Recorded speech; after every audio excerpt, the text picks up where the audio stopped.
Hello everyone, welcome to पढ़ ले commerce. और कैसे हैं आप? मैं आशा कर रही हूं कि आप अपने घर में बिल्कुल सेफ हैं और सुरक्षित भी।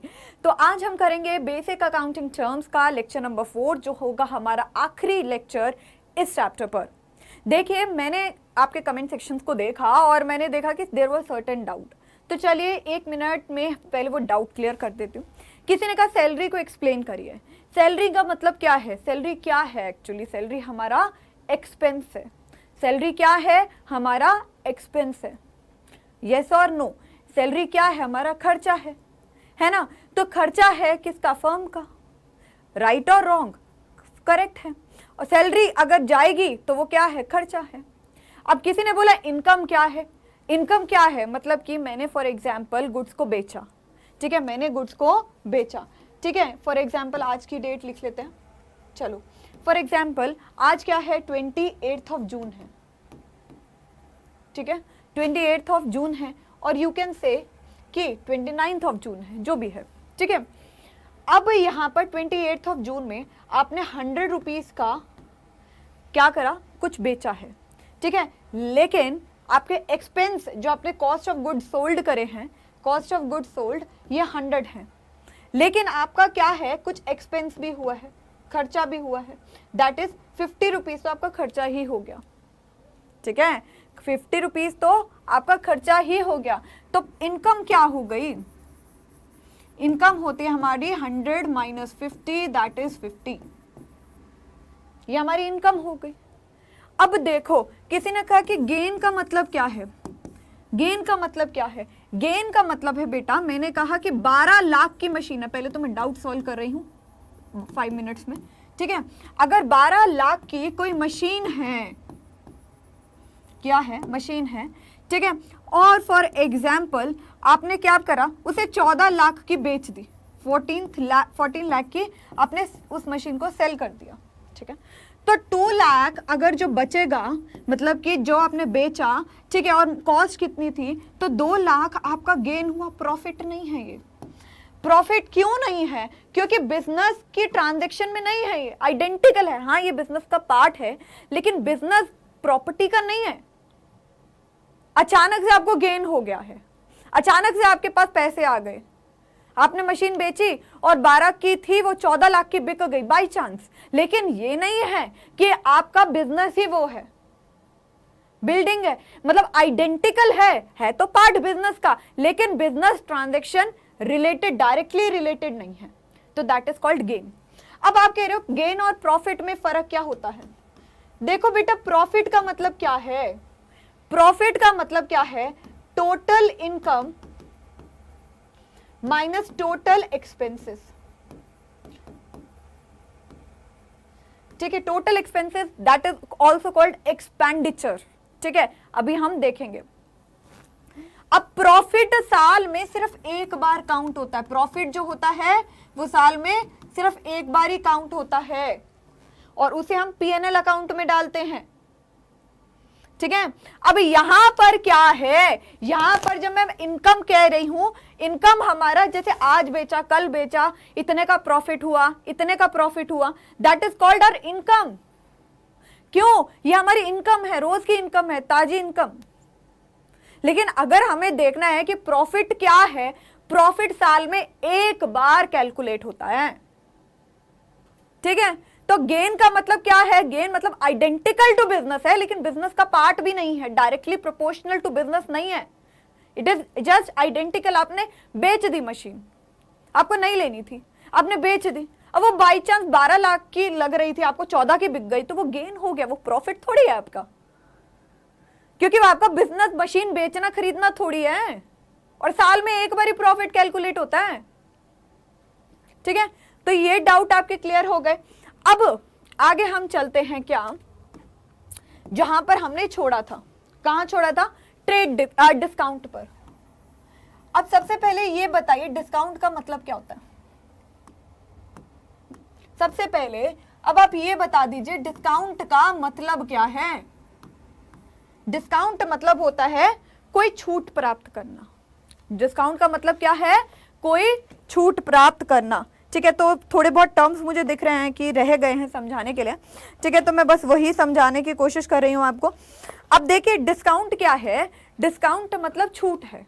अगर आपने कोई चीज को बाय किया, किसी चीज को सेल किया, ठीक है, तो वो छूट है जो आपको सेलर प्रोवाइड कर रहा है, सेलर प्रोवाइड कर रहा है। अब डिस्काउंट का मतलब हमें ये तो पता चल गया। अच्छा कोई चीज कहाँ गई, हाँ ओके,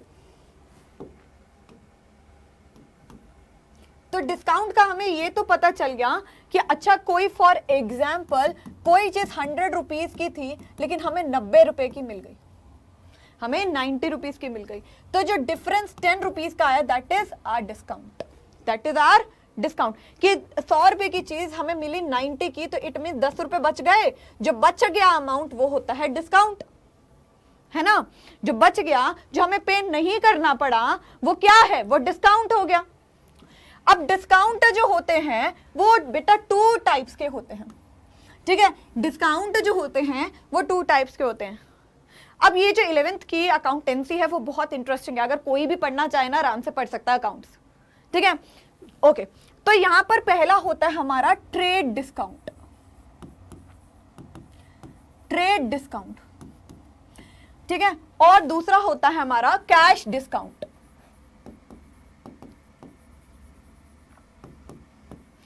अब जो ट्रेड डिस्काउंट होता है ना, it is provided by the seller to all customers on a list price,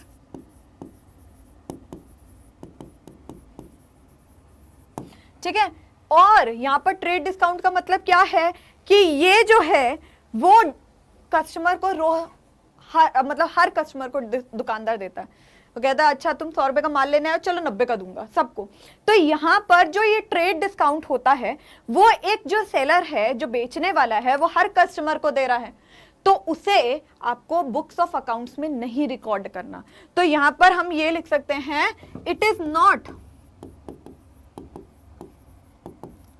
shown in books of accounts, ठीक है। ये शॉर्ट में लिखा है, आप पूरा लिख लेना, ये मत सोचना कि मैंने आधा लिखा तो आप भी लिखो, ठीक है। अब यहां पर क्या होता है, जब भी हम कोई एंट्री करते हैं ना बेटा, तो इसमें सिर्फ हम क्या लिखते हैं, amount deducted from cost, amount deducted from the cost is recorded. अब जो amount deducted from the cost is recorded, मतलब यहां पर क्या है, it is the only amount, ठीक है, जो डिडक्टेड अमाउंट होता है। तो amount deducted from the cost is recorded, तो टोटल अमाउंट इज रिकॉर्डेड। अगर मैं ये लिखूं तो it will be the best line, ठीक है। तो एक बार इसको दोबारा लिख देती हूं मैं,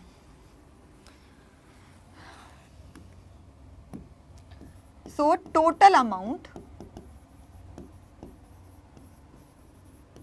after deducting trade discount is recorded।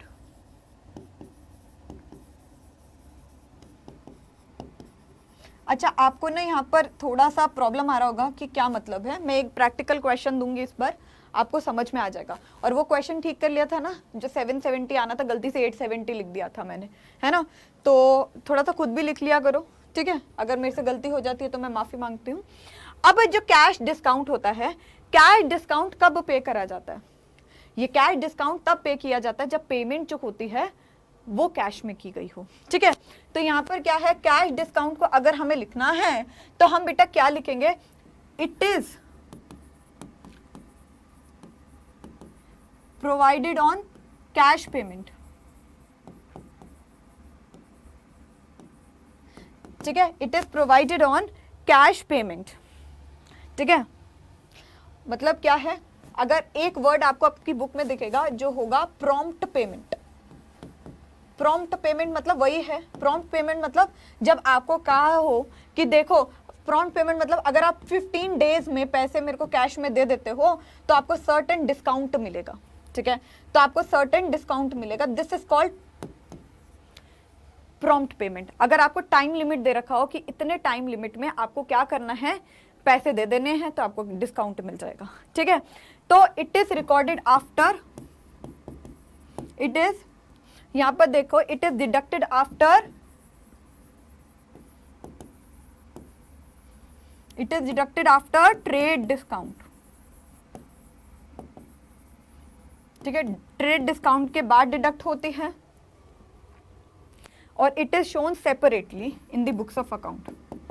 It is shown separately in the books of account.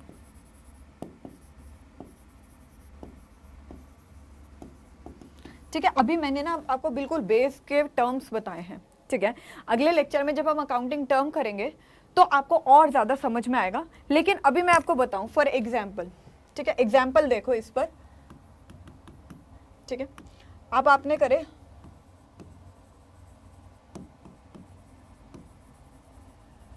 Good purchase, ठीक है,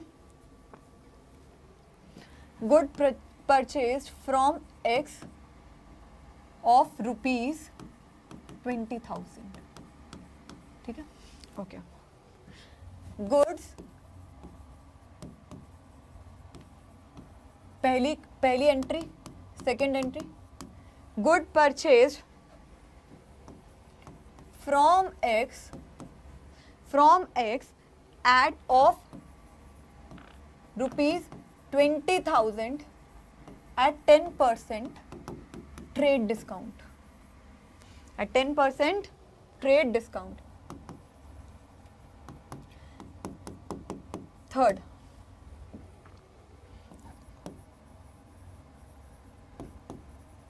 गुड परचेज, लिखिए, बहुत इंपॉर्टेंट है एग्जाम्पल। ठीक है, गुड परचेज, ठीक है, फ्रॉम एक्स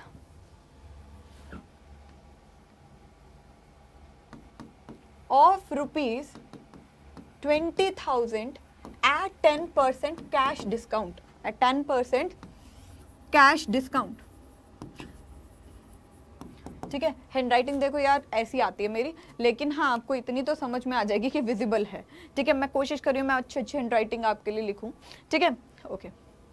अब देखो मैंने यहाँ पर एक रैंडम एग्जाम्पल बनाया, तो ये पहली, ये सेकंड केस, ठीक है, थर्ड केस। अभी मैंने आपको अकाउंटिंग के कोई रूल नहीं समझाए, कोई भी रूल नहीं समझाया। Debit what comes in, credit what goes out, debit the receiver, credit the giver, debit all the expenses and losses, credit all the income and gain. मैंने ना अकाउंट बताया है, ना उसका गोल्डन रूल बताया है, कुछ भी नहीं बताया है। आपको बस मैंने एक चीज बताई है, आने को क्या कहेंगे, डेबिट, जाने को क्या कहेंगे, क्रेडिट। उधार पर लिया तो क्रेडिट पे लिया, ठीक है, कैश पर लिया तो कैश पे लिया। उधार पर लिया उसे भी क्रेडिट कहते हैं, लेकिन अगर कुछ आ रहा है तो डेबिट, कुछ जा रहा है क्रेडिट। अभी बस हमने यही टर्म सीखा, ठीक है, और तो हमें नहीं पता। अगर प्लस हो रहा है, बिजनेस में कोई चीज आ रही है तो वो डेबिट, अगर बिजनेस से कोई चीज जा रही है वो है क्रेडिट, यही सीखा है। ठीक है, अब देखो यहां पर लिख रखा है good purchase from X of ₹20,000। क्या खरीदा हमने, कुछ खरीदा है, हाँ। अगर खरीदेंगे तो हमारी फर्म में क्या होगा, 20,000 प्लस होगा, हाँ। तो अभी मैं एंट्री नहीं करके दिखा रही, वैसे मैं एक बार एंट्री करके दिखा देती हूँ आपको। Purchases account debit to X, 20,000 20,000। अभी हमें नहीं समझ में आएगा, हमने ना सीखा है और हमें अभी लोड नहीं लेना। लेकिन कई बच्चे जो होते हैं ना बड़े एडवांस लेवल के होते हैं, हम पढ़ के आए हैं, आपको तो बस जज करने आ रहे थे, तो उनके लिए लिख देती हूं मैं। ठीक है, अब देखो जिनको बिल्कुल भी नहीं आता है, हमारी एक बिजनेस फर्म है, ठीक है, हमारी एक बिजनेस फर्म है, उसमें कुछ आया है क्या, 20,000 रुपये। तो हम अपनी बुक्स में क्या रिकॉर्ड करेंगे, अच्छा भाई 20,000 रुपये हम अपनी रिकॉर्ड कर देंगे, प्लस कर देंगे। ठीक है, ये टर्म क्लियर हो गया कि हम 20,000 रुपये क्या कर देंगे, प्लस कर देंगे। अगर कोई चीज आ रही है, क्या आ रही है, जो हमने खरीदा है, परचेजेस, और किससे हम दे रहे हैं, एक्स को पेमेंट करेंगे ना। अभी कैश कुछ नहीं लिख रखा, तो एक्स का अकाउंट हम क्रेडिट कर देंगे। ठीक है, अभी अगर नहीं आता है, सिंपली ये समझिए फर्म में कोई चीज आ रही है तो हम 20,000 प्लस कर देंगे। ठीक है, अब यहां लिख रखा है good purchase from X of 20,000 at the 10% trade discount. अब देखो इसकी एंट्री क्या होती है, देखिए यहाँ पर purchases account debit, purchases account debit 2x और 10% डिस्काउंट है। अब देखो 20,000 का, ठीक है, 20,000 का अगर आप 10% करते हो तो कितना आएगा बच्चा, 2,000 आएगा। मतलब कि हमें क्या मिला, हमें 20,000 का गुड जो था, ठीक है, उसके बीच में डिस्काउंट लगा 2,000 का, तो हमें 18,000 का पड़ गया, हमें 18,000 का पड़ गया। क्लियर? तो यहाँ पर हम क्या कर देते हैं, यहाँ पर हम 18,000 लिख देते हैं, यहाँ पर 18,000 लिख देते हैं। ठीक है, तो यहाँ पर देखो अगर बुक्स ऑफ अकाउंट में अभी आपको समझ नहीं आ रहा है, लेकिन आप देखिए 18,000 बैलेंसिंग फिगर आई थी, हमने जब रिकॉर्ड किया तो हमने डिस्काउंट मेंशन नहीं किया, हमने कहा हमने खरीदा ही 18,000 का है। किससे खरीदा है, एक्स से खरीदा है, तो एक्स का कम हो गया, हाँ, तो वो क्रेडिट हो गया, लेकिन हमारा बढ़ गया, हमारे जो फर्म थी उसमें गुड्स बढ़ गए तो वो डेबिट हो गया। तो यहाँ पर क्या है, परचेज अकाउंट डेबिट 2x, क्यों, क्योंकि x का अकाउंट कम हो गया। या हमारी हम ये बोले, अभी मैं आपको समझा रही हूं कि अभी हमें कैश पे करना होता तो कैश बाहर जा रहा होता, कैश अगर बाहर जा रहा है तो क्रेडिट करते कैश को, लेकिन अभी हमें किसे बाहर करना है, एक्स को बाहर करना है। हमें पेमेंट किसे करनी है, एक्स को करनी है, तो कैश की जगह हम यहाँ पर क्या करेंगे, एक्स को लिख देंगे। ठीक है, तो यहां तक आपको एक चीज क्लियर हुई? ओके। अब यहां पर है good purchase from X of 20,000 at the rate of 10% cash discount. अब देखो बुक्स ऑफ एंट्री में कैसे, यही मैं टर्म बता रही हूं कि it is shown in the books of accounts. कैसे शो करे जाएगा, इसकी एंट्री क्या बनेगी, इसकी एंट्री बनेगी purchases account debit discount, purchases account debit. ठीक है, तो यहां पर इसकी एंट्री हम क्या करेंगे, इसकी एंट्री हम करेंगे टू कैश, सॉरी मैं यहां पर डिस्काउंट लिखने लग गई थी, ओके, ठीक है, टू कैश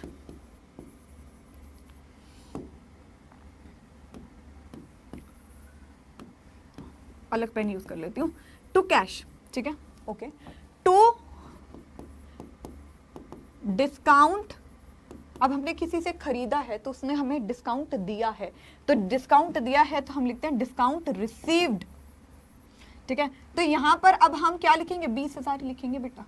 कैश हमने कितने दिए, 18,000 दिए, और 2,000 हमारे को क्या पड़ा, डिस्काउंट पड़ा। लेकिन यहां पर हमने बुक को क्या करा, मेंशन किया कि 20,000 के ही लिए थे हमने, ठीक है, लेकिन हाँ हमने कैश 18,000 दिया है और जो डिस्काउंट है हमें 2,000 का मिला। यहाँ पर हमने कहा हमने परचेज क्या किया, 20,000 का गुड 18,000 में किया, तो हमने बुक में यही लिखा कि 18,000 का ही था, हमने ये कहा ही नहीं कि हमें डिस्काउंट मिला है।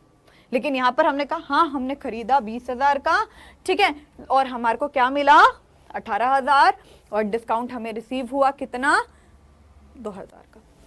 ठीक है, तो जब हमने डिस्काउंट को मेंशन किया तो यहाँ पर अल्टीमेटली बेटा बात यही है कि आपको कैश कितना देना पड़ रहा है, यहाँ पर 18,000, यहाँ पर कैश कितना देना पड़ रहा है, 18,000। लेकिन यहाँ पर हमने बुक्स में मेंशन ही नहीं किया भाई हमें कोई डिस्काउंट मिला, हम कह रहे हैं है ही 18,000 का। ठीक है, लेकिन यहाँ पर हम मेंशन करें कि है इतने का, लेकिन हमने पे इतने करे हैं, सिंपल। ठीक है, सिंपल। तो यहां पर यही लिख रखा है कि so the total amount after deducting trade discount is recorded, मतलब खाली हमारा जो ट्रेड डिस्काउंट से डिडक्टेड अमाउंट है वही हमारे को लिखना है। ठीक है, यहां तक आपको क्लियर हुआ? चलिए फटाफट से लिख लीजिए, तब तक मैं आपके लिए और टर्म्स ढूंढती हूं जो मेरे को लिखने हैं। ठीक है, चलो हो गया। चलो अब यहां पर क्या होता है, expenditure, total expenses is equals to expenditure. ठीक है, तो अब ये कैपिटल एक्सपेंडिचर भी हो सकता है, जो मैंने आपको एग्जांपल दिया था ना 20 रुपए का एक्सपेंसेस, वो रेवेन्यू नेचर के थे। क्यों? क्योंकि हमने 100 रुपए का खरीदा, 120 रुपए का बेचा, हमने टोटल रेवेन्यू एक्सपेंडिचर को करा था, क्योंकि वहां पर कैपिटल नहीं था पिछले लेक्चर में।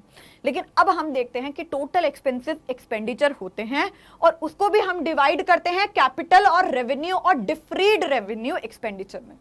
ठीक है, तो सबसे पहले हम लिखते हैं एक्सपेंडिचर।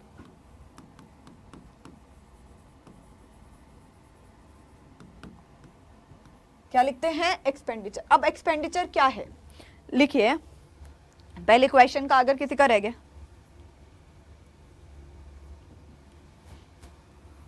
आपकी बुक में ना बहुत भारी भारी शब्द लिख रखे हैं, जैसे कि एनी। अब मैं लिखूंगी तो आपको प्रॉब्लम आएगी, लेकिन आप पढ़ लीजिएगा। यहां पर लिख रखा है एनी डिसबर्समेंट, ठीक है। क्या लिख रखा है, आपकी बुक में ही दे रखा है कि any disbursement of cash, any disbursement of cash, ठीक है, और ट्रांसफर ऑफ प्रॉपर्टी। एक बार बुक की डेफिनेशन कर लेते हैं, ठीक है, ऑफ प्रॉपर्टी, और इनकरिंग अ लाइबिलिटी, और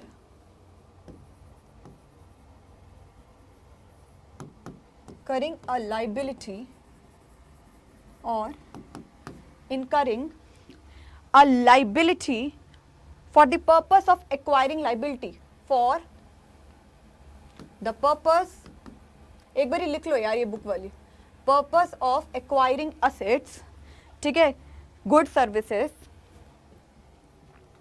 acquiring assets, goods or services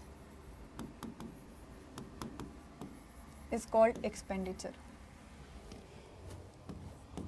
आपको ये लिखने की जरूरत नहीं है, बुक में लिखा है आपकी, जो भी बुक फॉलो कर रहे होंगे वहां पर यही डेफिनेशन दे रखी होगी, ठीक है। अब देखो, एनी डिसबर्समेंट ऑफ कैश मतलब कि एनी आउटफ्लो ऑफ कैश, पैसा खर्चना, या हम कोई प्रॉपर्टी को ट्रांसफर कर रहे हैं, या कोई खर्चे को इनकर करें, मतलब कि कोई खर्चा उत्पन्न हो गया, ठीक है, फॉर द पर्पस, और उसका उद्देश्य क्या है कि हमें कोई असेट को बाय करना है। क्या करना है? कोई असेट को बाय करना है, कोई गुड्स या सर्विसेज को क्या करना है? जनरेट करना है, तो इसे हम कहते हैं एक्सपेंडिचर, ठीक है। गुड्स और सर्विसेज मतलब अगर हमें कोई सामान को खरीदना है, कोई सर्विस जनरेट करनी है, ठीक है, या हमारे को कोई असेट को खरीदना है, दैट इज कॉल्ड एक्सपेंडिचर। तो एक्सपेंडिचर क्या है? आउटफ्लो ऑफ कैश है, ठीक है, ट्रांसफर ऑफ प्रॉपर्टी है, या कोई लाइबिलिटी को उत्पन्न करना या खर्चे को उत्पन्न करना ताकि हम कोई असेट को बाय कर सकें, चाहे कोई गुड को बाय कर सके या कोई सर्विसेज को बाय कर सके, ठीक है। अब यहां पर एक चीज और समझिए, यहां तक आपने लिख लिया। अब एक्सपेंडिचर्स आर ऑफ 3 टाइप, ठीक है। तो एक्सपेंडिचर क्या है? 3 प्रकार के हैं, यहां पर आप लिखिए। अब इसमें मैं डेफिनेशन नहीं लिख पाऊंगी। एक्सपेंडिचर जो होते हैं वो हमें 3 कैटेगरी में बांटे गए हैं, ठीक है। एक्सपेंडिचर, अरे यार अच्छा नहीं लग रहा, दोबारा लिखती हूं। देखो, एक्सपेंडिचर जो है वो 3 कैटेगरीज में बांटे गए हैं, ठीक है। पहला होता है हमारा कैपिटल एक्सपेंडिचर,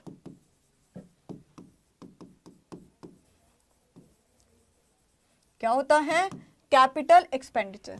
दूसरा होता है हमारा रेवेन्यू एक्सपेंडिचर,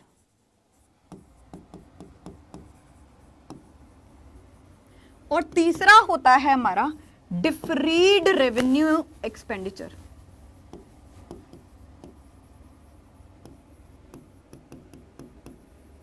डिफरीड रेवेन्यू एक्सपेंडिचर, ठीक है। रेवेन्यू एक्सपेंडिचर, कैपिटल एक्सपेंडिचर और डिफरीड रेवेन्यू एक्सपेंडिचर। मोटी मोटी बात है, कैपिटल तभी हम यूज करते हैं, ठीक है। कैपिटल एक्सपेंडिचर मतलब हमें कोई असेट को बाय करना है, ठीक है। तो यहां पर ये जो खर्चा है, एक्सपेंडिचर मतलब क्या है? टोटल खर्चा। वो देखो, एक्सपेंस क्या होता है? छोटे मोटे खर्चे, ठीक है। एक्सपेंस क्या है? छोटे मोटे खर्चे।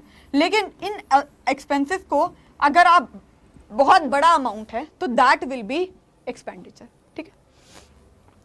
तो कैपिटल एक्सपेंडिचर फॉर एक्वायरिंग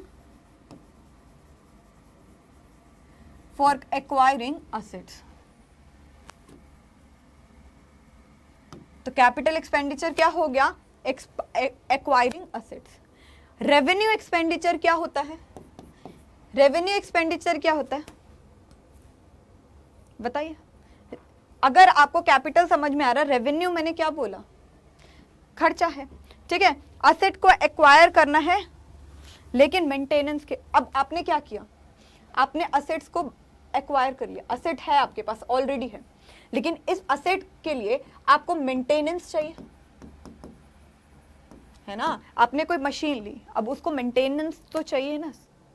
आपने बिल्डिंग ली तो उसकी मेंटेनेंस भी चाहिए। कैसे? टाइम टू टाइम आपको यहाँ के बल्ब चेंज करने पड़ेंगे। अगर फॉर एग्जांपल ये माइक है तो माइक के अंदर सेल डलता है तो ये रेवेन्यू एक्सपेंडिचर हो गया। माइक हमारा क्या है? असेट। माइक खरीदा तो कैपिटल एक्सपेंडिचर, लेकिन माइक के लिए अगर बार बार सेल चेंज करने पड़ रहे हैं हमें तो वो रेवेन्यू हो गया ना। फॉर एग्जाम्पल मैं दिखाई देती हूँ। अब इस माइक के थ्रू मैं आपको पढ़ा रही हूं, तो माइक क्या है? इसकी कॉस्ट बहुत ज्यादा है। ये क्या है? कंपनी के लिए, पढ़ने के लिए क्या है? ये असेट है। लेकिन माइक के अंदर जो ये सेल डल रहे हैं ताकि जो आवाज है आप तक पहुंच पाए, तो ये जो सेल है ये क्या है? रेवेन्यू एक्सपेंडिचर यार। ठीक है, तो रेवेन्यू एक्सपेंडिचर मतलब असेट को मेंटेन करने के लिए। तो यहां पर हम कहेंगे मेंटेनेंस के लिए, असेट के मेंटेनेंस के लिए जो कॉस्ट लगती है वो होता है हमारा रेवेन्यू एक्सपेंडिचर। अब डिफरीड रेवेन्यू एक्सपेंडिचर क्या है? डिफरीड रेवेन्यू एक्सपेंडिचर का मतलब है बाय नेचर आपको ये रेवेन्यू लगेंगे, बाय नेचर आपको ये रेवेन्यू लगेंगे कि हाँ भाई रेवेन्यू नेचर के हैं, लेकिन ये लॉन्ग टर्म के लिए भी यूज हो सकते हैं। लॉन्ग टर्म के लिए अगर यूज कर रहे हैं तो ये हमारा कैपिटल का भी फॉर्म करता है। मतलब क्या है? लेकिन रेवेन्यू नेचर का क्या? मेंटेनेंस। आपने एक बार कॉस्ट करी, फिर उसके बाद दोबारा इनकर करनी पड़ेगी कॉस्ट, सेल तो खत्म हो जाएंगे ना। लेकिन अगर ये रेवेन्यू नेचर का भी है, लेकिन हाँ हम ये कहें कि ये लॉन्ग टर्म के लिए भी यूज होता है, इसके लिए थोड़ा सा एग्जाम्पल देख लेते हैं हम। ठीक है, तो कैपिटल एक्सपेंडिचर क्या है? कैपिटल एक्सपेंडिचर है जब हमने कोई असेट को बाय किया। रेवेन्यू एक्सपेंडिचर क्या है? जब हमने उस फिक्स्ड असेट की मेंटेनेंस के लिए कोई कॉस्ट लगा दी। ठीक है, अब डिफरीड रेवेन्यू एक्सपेंडिचर क्या है?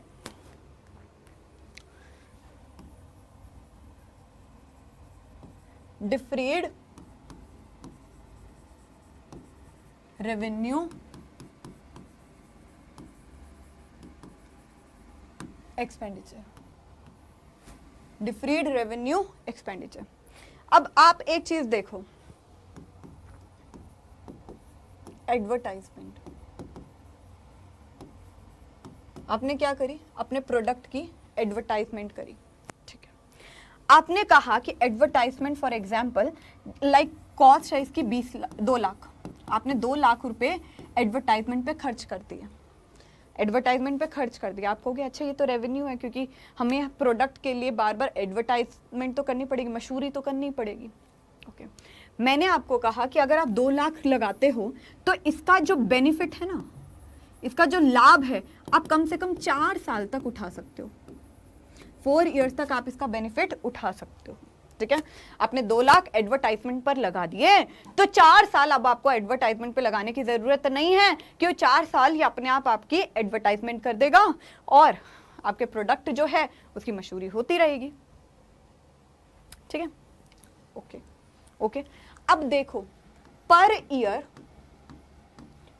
ईयर आपकी कॉस्ट कितनी लग रही है एडवर्टाइजमेंट की? अगर आप कहोगे 2 lakh divided by 4 that is 50,000।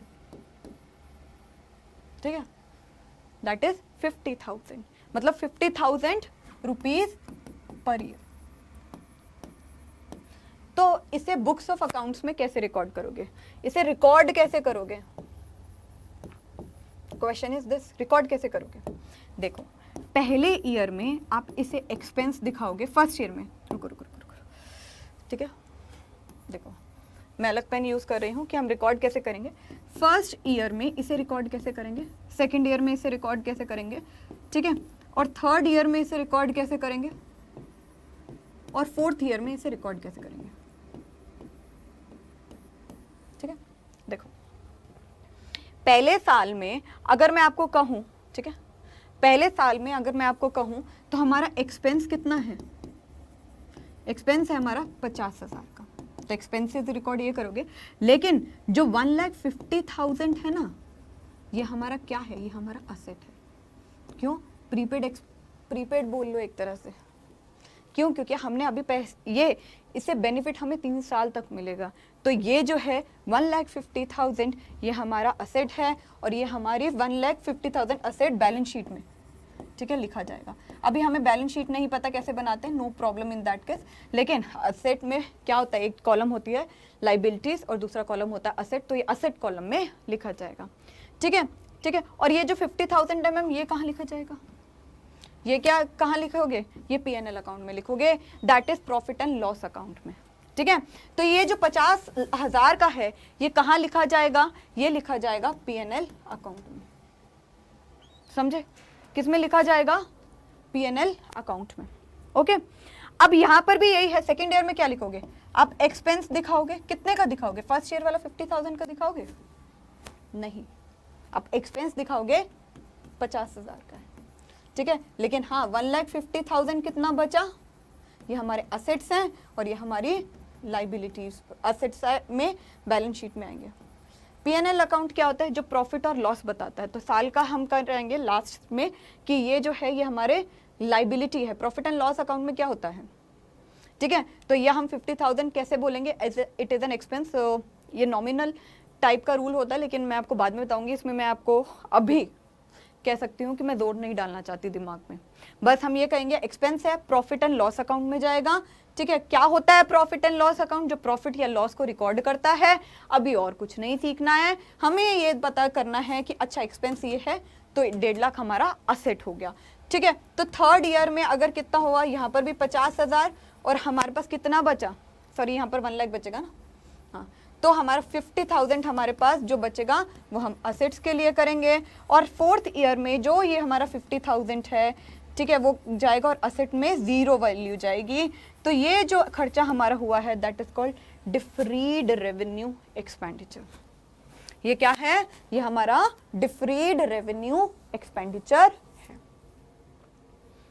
ठीक है, यहां तक क्लियर। तो हमारा एक्सपेंडिचर हो गया है, हमारे कैपिटल हो गया। ठीक है, तो हमने बहुत इंपॉर्टेंट टर्म्स कर लिए हैं और मुझे जो लग रहा है कि आपके लिए इंपॉर्टेंट होना चाहिए, I am finding out the same. ठीक है, तो हमने क्या करा है, यहाँ पर ये देख लिया, रिसिट हमने देख ली थी ना, हाँ देख ली थी भाई। चलो एक टर्म और आता है दैट इज व्हाट, रिबेट। ठीक है, अब मुझे ये नहीं पता कि इसका सीक्वेंस क्या है, लेकिन हमारी पहले डिस्काउंट की एंट्री हो गई। ठीक है, सेकंड हमारी एक्सपेंडिचर में आ गए, एक्सपेंडिचर में हमारे 3 आ गए, तो अब हमारा थर्ड एंट्री आज के आ गई रिबेट। रिबेट डिस्काउंट नहीं है, रिबेट डिस्काउंट नहीं है। फटाफट से पहले इसे उतारिए, ये स्क्रीनशॉट ले लीजिए। ठीक है,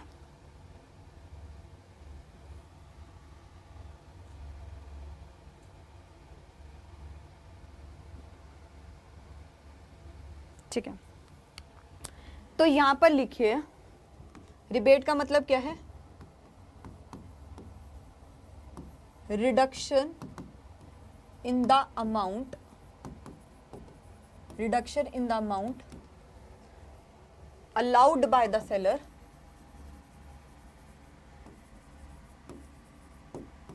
allowed by the seller ठीक है, after the good has been sold।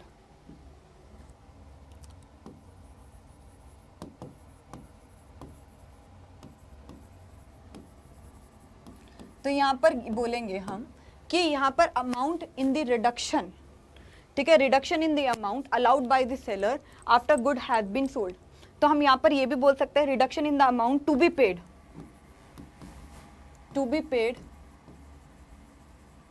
To the seller, या इसको हम अमाउंट ही रहने देते हैं। ठीक है, अमाउंट रहने दीजिए। तो reduction in the value of good sold, आपकी बुक में ज़्यादा अच्छा, अरे कहाँ गया यार, चलो सिंपल इंग्लिश से थोड़ा सा बेटर बना देते हैं। मैम आपने कटवा दिया, सॉरी। ठीक है, reduction in the value of good sold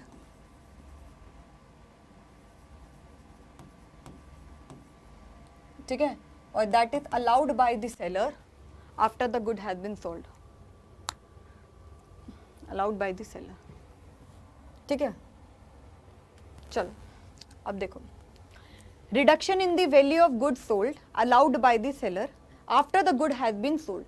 मतलब क्या हुआ यहां पर? मतलब है कि reduction in the value of good sold. ठीक है, तो ये आप आफ्टर भी लिखना छोड़ना चाहो तो छोड़ देना, इट विल बी बेटर। ठीक है, यहां पर मतलब है कि जैसे यहां पर ए है और यहां पर बी है, ए ने बी को गुड्स 50,000 के बेच दिए और बी ने परचेज भी कर लिया, लेकिन बाद में ए कहता है ठीक है रहने दो, उस गुड की कीमत है 45,000 रुपये। ठीक है, उसने 5 रुपये काट दिए। अब these are other than trade discount और कैश डिस्काउंट, ट्रेड डिस्काउंट और कैश डिस्काउंट। ठीक है, यहां पर क्या लिख रखा है, ध्यान से देखो, reduction in the value of good sold allowed by the seller.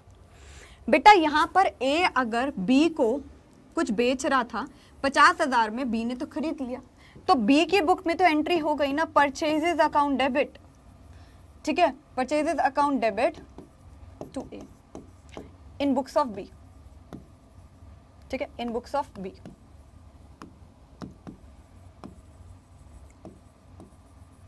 है ना, अब उसने क्या कहा 50,000 रुपये। ठीक है, लेकिन यहां पर ये चीज नहीं बोल रखी। अगर कैश डिस्काउंट होता तो चलो हम मेंशन भी कर देते। ठीक है, कैश डिस्काउंट होता कि चलो 45,000 में दे दो, तो हम यहाँ पर ये भी कर देते। क्या बी क्या कहता, डिस्काउंट रिसीव्ड हो गया। लेकिन यहाँ पर माल बिक चुका है 50,000 का और उसने खरीद भी लिया। बाद में वो कह रहे चाहे कैश डिस्काउंट होता है चाहे क्रेडिट, अगर कैश डिस्काउंट है तो वो बता देते हैं प्रॉम्प्ट पेमेंट है तो, है ना। अगर प्रॉम्प्ट पेमेंट है विदिन 15 दिन, कुछ नहीं कहा, सेलर ने अच्छा कहा कि चलो ठीक है तुम मुझे 45,000 दे दो। अब ये क्यों कहा, क्योंकि जो गुड्स है ना उसकी जो क्वालिटी है वो बैड है। मतलब कि बी ने कहा कि देखो तुमने तो कहा था कि इसकी इतनी अच्छी क्वालिटी है, लेकिन ये माल जो है वो तो बेकार क्वालिटी का है, ये माल जो है वो बेकार क्वालिटी का है। तो यहाँ पर क्या होगा, यहाँ पर बैड क्वालिटी की वजह से अगर वो कोई आपको पैसे में छूट दे रहा है, सेल हो चुकी है, अकाउंट रिकॉर्ड हो चुका है, तो that is called rebate. Rebate तब दिया जाता है, rebate reduction in the value of goods sold by the seller after the sale. ठीक है, it is not the cash discount और ट्रेड डिस्काउंट, वरना अगर कैश डिस्काउंट होता, ट्रेड डिस्काउंट होता तो वो पहले लिखा जाता। लेकिन सेल के बाद वो कह रहा है, एंट्री हो गई उसके बाद कह रहा है कि तुम 45,000 दे देना। कैसे, क्योंकि यहाँ पर ये लिख रखा है क्योंकि जो वैल्यू है गुड्स की, वो जो क्वालिटी है गुड्स की वो खराब है। तो दिस इज कॉल्ड रिबेट। तो फटाफट से अगर लिखना है लिख लीजिए। ठीक है, लिख लो।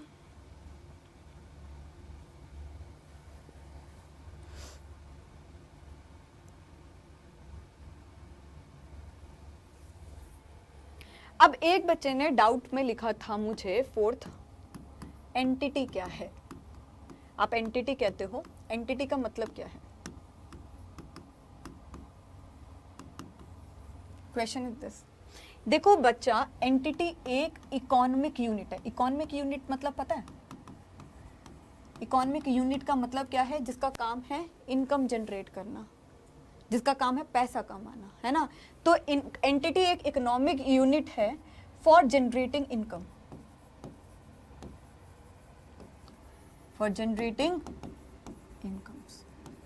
ठीक है, फॉर जनरेटिंग इनकम्स, इनकम को जनरेट करने के लिए। अब एग्जाम्पल देख लो, जैसे आप एलजी रेफ्रिजरेटर, तो ये क्या है? एक एंटिटी है। ठीक है, क्या है? ये एक एंटिटी है। तो यहाँ पर इसका काम क्या है?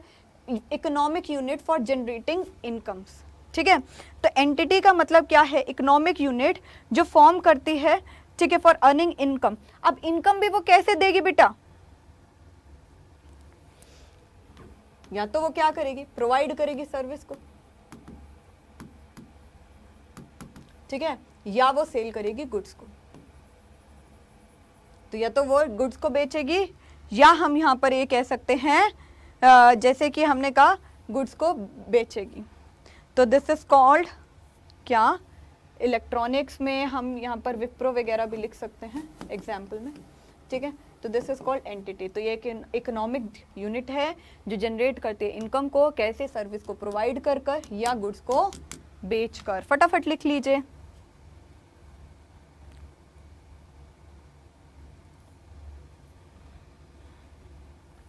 चलिए, फिर हमारा ये रह गया एक, तो क्या, फिफ्थ, इन्वेस्टमेंट्स।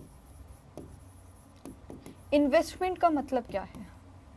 इन्वेस्टमेंट का मतलब होता है deployment of funds. Deployment of funds मतलब इन्वेस्टर, हम कैश को कहाँ इन्वेस्ट करें, फंड्स में कर रहे हैं, ठीक है। जैसे कि शेयर्स में हो गया, ठीक है, और डिबेंचर्स में हो गया, ठीक है। अब आपको भी मीनिंग क्या होगा, डिबेंचर समझ नहीं आएगा, शेयर्स नहीं आएगा, चैप्टर में ही करेंगे। और ये क्या होता है, एक्सपेक्टेशन क्या होती है, रिटर्न। एक्सपेक्टेशन क्या होती है इसकी, रिटर्न, क्या, रिटर्न, ठीक है। तो this is very very important, फटाफट से लिख लीजिए, फटाफट से लिख लीजिए।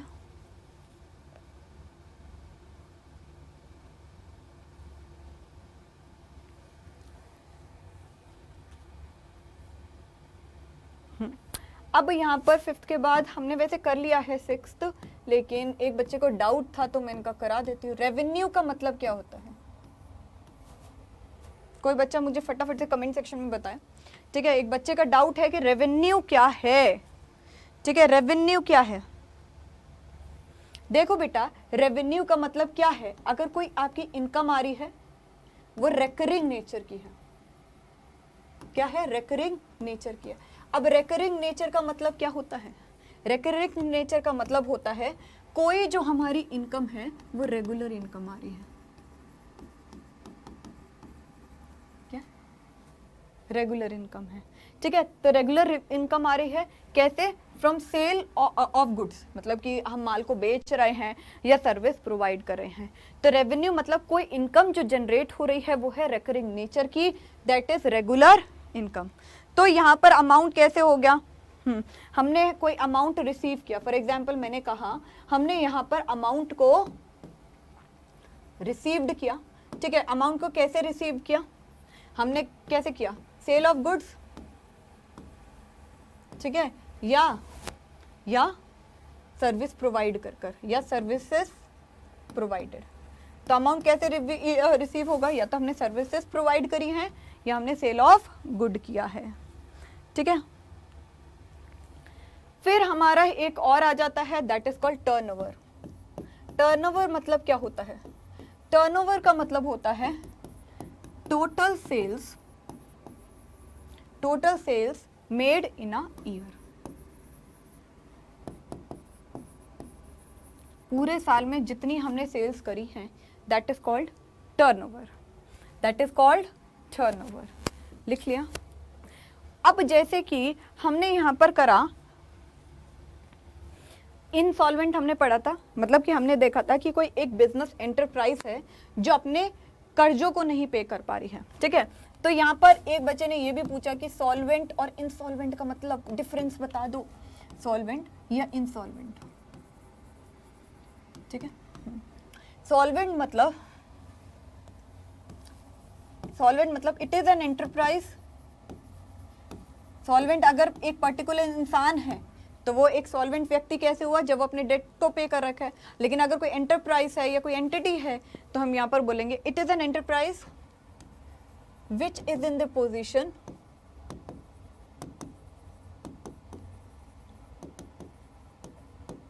To pay its debts. तो वो सॉल्वेंट एंटरप्राइज हो गई, ठीक है, वो सॉल्वेंट एंटरप्राइज हो गई। तो हम यहाँ पर लिख देते हैं कि सॉल्वेंट पर्सन भी हो सकता है, एंटरप्राइज भी। इट इज एन एंटरप्राइज और पर्सन, ठीक है, स्लैश कर दो अगर पर्सन है, जो एक स्थिति में है, ठीक है, अपने डेट्स को, कर्जों को पे करने के लिए। इनसॉल्वेंट मतलब इट इज एन एंटरप्राइज और person who is not in the position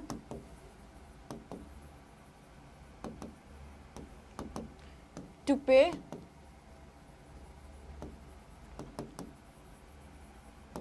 it's debts. तो ये हो गया सॉल्वेंट और इनसॉल्वेंट में फर्क, ठीक है। ये क्या हो गया, सॉल्वेंट और इनसॉल्वेंट में फर्क हो गया, लिख लिया। तो ये था आपका आज का बेसिक अकाउंटिंग टर्म्स का लेक्चर। इसी के साथ हमारा जो ये चैप्टर है वो वाइंड अप हो जाता है। अगले लेक्चर में हम स्टार्ट करेंगे अकाउंटिंग इक्वेशन के साथ। तो अब आप अकाउंट्स में बस आपने गोता लगाना है, ठीक है।